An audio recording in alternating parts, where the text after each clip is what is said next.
Yes sir. आज हम लोग बात करने वाले हैं केंद्रक। किसका बात करने वाले हैं? केंद्रक। केंद्रक का। केंद्रक होता क्या है? जैसे कि हम पिछले क्लास में हम बताए थे कोशिका, पूरे कोशिका के बारे में चर्चा किए थे। Yes sir. किए थे ना? Yes sir. कोशिका में बताए थे कि कोशिका द्रव क्या होता है, बताए थे ना? Yes sir. उसके बाद पीछे में वो बताए थे कि वो रहता है बड़ा सा संरचना, गोलाकार लगभग होता है, पूरा संरचना होता है ना, जो अलग अलग हिस्सों में ये अलग के लिए पारगम्य होता है, सर क्लास 9 जो कि आगे बताएंगे। इसी को, ये जो पूरा हिस्सा है उसी को हम केंद्रक कहते हैं। इसको क्या कहते हैं? केंद्रक। केंद्रक। केंद्रक क्या होता है? तो सबसे पहले जानना है कि केंद्रक यह एक कोशिकांग है। केंद्रक क्या है? वो कोशिकांग। कोशिकांग। कोशिकांग के मतलब क्या होता है?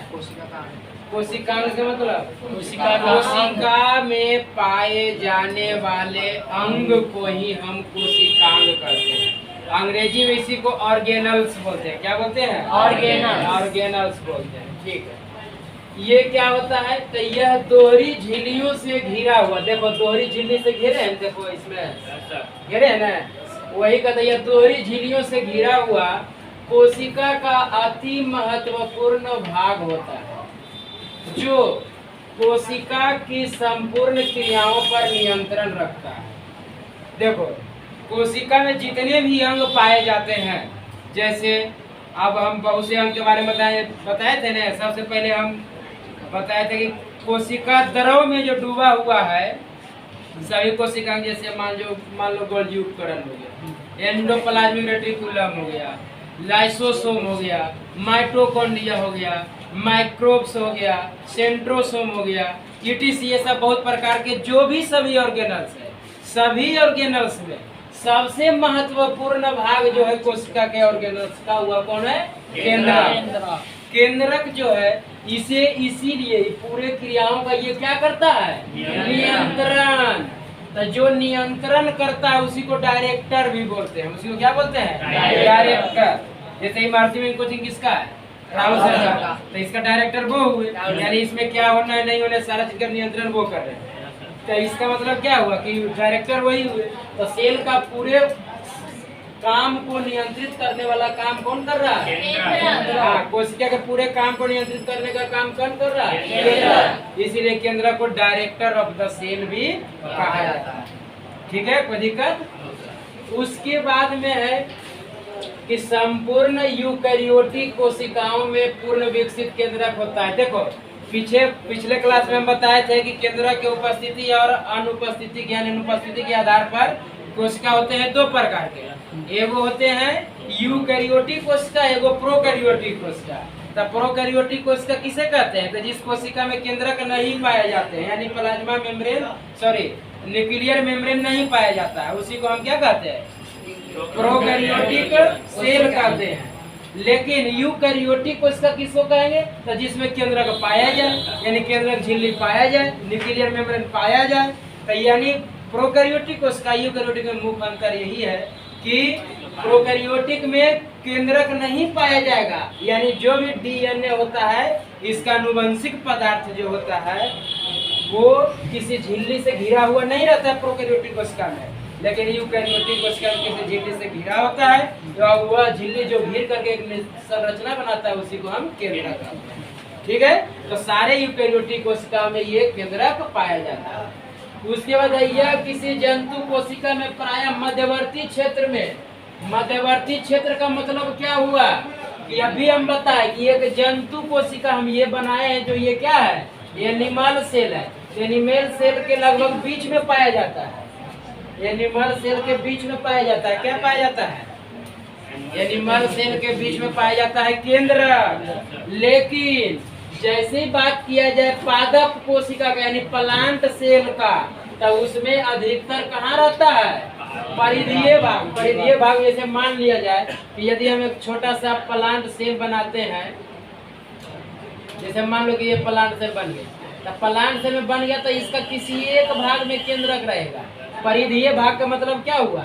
जैसे मान लो कि ये पूरे सेल है, तो सेल के ये क्या हुई, फिरत है, तो फिरत के ये परिधि होता है ना। तो परिधीय भाग मतलब किसी किनारे से वो सटा हुआ रहेगा, किसी किनारे से वो सटा हुआ रहेगा। क्या केंद्रक, किसमें, तो प्लांट सेल में, समझ गए। तो जंतु कोशिका में कहाँ पाया जाएगा, बीच में, लेकिन प्लांट कोशिका में अधिकतर कहाँ पाया जाएगा, किनारे। हाँ किनारे में, यानी कि परिधीय भाग में, उसके बगल वाले जो बाउंड्री है उसमें सटा रहेगा। अब हम बात करेंगे कि केंद्रक से संबंधित पाए जाने वाले रचनाएं, यानी केंद्रक से, केंद्र के अंदर या केंद्र के बाहर, केंद्रक से जो भी संबंधित संरचनाएं हैं उसका बारी बारी से अध्ययन करेंगे। अब है कि केंद्रक में सबसे पहले हम बात चर्चा कर दिए हैं केंद्रक द्रव का। तो जिस प्रकार कोशिका में पाए जाने वाले द्रव को हम कोशिका द्रव कहते हैं, तो उसी प्रकार से यहाँ लिखवाए कि केंद्रक के अंदर एक विशेष प्रकार का पदार्थ भरा होता है जिसे केंद्रक द्रव कहते हैं। केंद्रक के अंदर एक विशेष प्रकार का पदार्थ भरा होता है, उसको हम क्या कहते हैं, केंद्रक कहते हैं, केंद्रक द्रव कहते हैं। जैसे कोशिका के अंदर जो द्रव पदार्थ भरा हुआ था उसको कोशिका द्रव कहे, आइए केंद्रक के अंदर जो द्रव भरा रहेगा उसी को केंद्रक द्रव। कोई दिक्कत। अब है कि केंद्रक द्रव में जो है वह क्या, केंद्रक द्रव में क्या क्या होता है, तब मुख्य रूप से उसमें दो संरचना होता है जो हम लोग को अभी का स्टैंडर्ड तक पढ़ना है। उसमें दो संरचना के बारे में पढ़ना है। कौन कौन, क्रोमैटिन जाल, एक होता है केंद्रिका।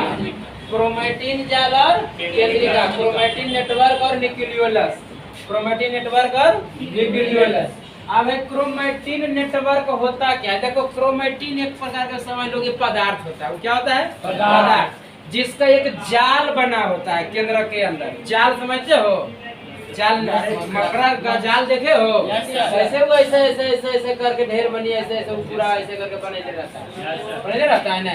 तो वो पूरा जो नेटवर्क बने उसी को हम क्या कहते हैं, जाल कहते हैं। तो ये क्रोमैटिन का जो जाल बना होता है उसी को हम क्रोमैटिन जाल कहेंगे। और केंद्रक द्रव के अंदर एक गोलाकार रचना और भी होता है, जैसे मान लो ये न्यूक्लियस है पूरा, है ना, तो इसके अंतर्गत फिर एक गोला रचना होता है, इसी को हम कहते हैं न्यूक्लियोलस। इसको क्या कहते हैं, हाँ न्यूक्लियोलस या तो केंद्रिका कहते हैं, उसी को न्यूक्लियोलस या केंद्रिका कहते हैं। कोई दिक्कत। ये केंद्रिका हो गया। अपना सबसे पहले चर्चा कर लेते हैं क्रोमैटिन जाल का। क्रोमैटिन जाल होता क्या, तो यह तंतुमय होता है। तंतु मतलब क्या होता है, धागा। तंतु मतलब धागा, धागा समझते हो ना, कपड़ा वपड़ा जिससे बुना जाता है। तो तंतुमय होता है जो डीएनए और हिस्टोन नामक प्रोटीन का बना होता है। देखो प्रोटीन जो हम लोग बार बार जान रहे हैं कि प्रोटीन प्रोटीन प्रोटीन, वह प्रोटीन एक ही प्रकार के नहीं होता है, वो अलग अलग प्रकार के होता है। तो उसी में से एक प्रकार है हिस्टोन। तो हिस्टोन प्रोटीन का ही बना होता है कौन, क्रोमैटिन जाल। तो क्रोमैटिन जाल किसका बना होता है, हिस्टोन प्रोटीन का। और क्या पाया जाता है उसमें, डीएनए। डीएनए का फुल फॉर्म जानता है ना, क्या बोलो, डीऑक्सी राइबोज न्यूक्लिक एसिड। इसको क्या बोलते हैं, deoxy ribose nucleic acid. Nucleic acid का मतलब होता है ना, न्यूक्लिक मतलब न्यूक्लियस वाला एसिड। न्यूक्लियस में जो एसिड पाया जाएगा उसी को हम क्या कहेंगे, न्यूक्लिक एसिड कहते हैं। तो इसलिए लेकिन जो वहाँ पर पाया जाता है एसिड उसी को हम कहते हैं DNA, deoxy ribose nucleic acid. Deoxy ribose काहे कहते हैं वो फिर आगे पढ़ना है। उसके बाद में है कि ये जो क्रोमैटिन जाल होता है इसी से बनता है गुणसूत्र, क्रोमोसोम। इसी से क्या बनता है, गुणसूत्र, क्रोमोसोम। कब बनता है, तो ये दिखता कब है, तो ये देखो बताया गया कि कोशिका विभाजन के समय। कोशिका विभाजन का मतलब क्या हुआ कि जब एक कोशिका दो कोशिका में बदलेगा।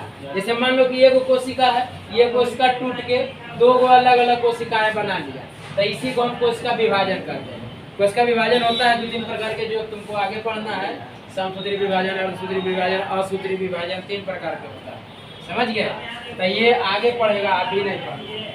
तो ये जब कोशिका विभाजन होगा उसी समय में क्रोमैटिन जाल क्या होता है ना, वह संकुचित हो जाता है। संकुचित मतलब एक जगह जमा हो जाता है, और जमा होकर एक रिबन जैसी रचना बनाता है। कैसा रचना बनाता है, रिबन, यानी कि लंबा इस तरह के ऐसे ही संरचना बनाएगा। ये इसी तरह के ये स्ट्रक्चर बनाता है कौन, क्रोमेटिन जाल। यही स्ट्रक्चर को ही हम क्या कहते हैं, गुणसूत्र कहते हैं। यानी कोशिका विभाजन के समय क्रोमेटिन जाल एक रिबन जैसी रचना बनाती है, उसी को हम क्या कहते हैं, गुणसूत्र कहते हैं। बाकी तो आगे बताएंगे फिर गुणसूत्र और क्या करता है, इसमें कैसे जीन लगे होते हैं, वो सारा चीज आगे बताएंगे।